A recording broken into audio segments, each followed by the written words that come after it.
Possiamo tirare un po' le somme come FISM su come è andato l'anno scolastico per le scuole paritarie?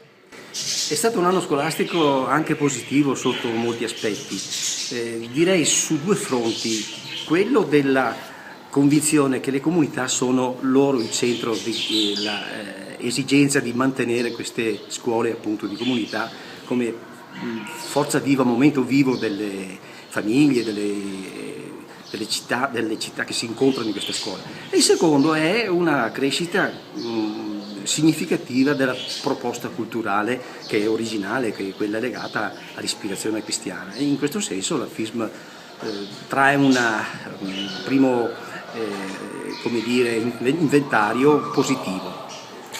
Una piccola battuta sul referendum di Bologna che c'è stato qualche giorno fa. Qual è l'analisi della FISM?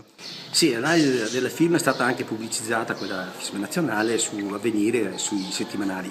È chiaramente un'occasione molto ideologicizzata per creare, secondo noi, molta confusione. Il Veneto, per esempio, ha una situazione del tutto particolare che vede 2/3 dei bambini dei 3-6 anni che frequentano le scuole paritarie di cui l'80% sono di ispirazione cristiana cattolica.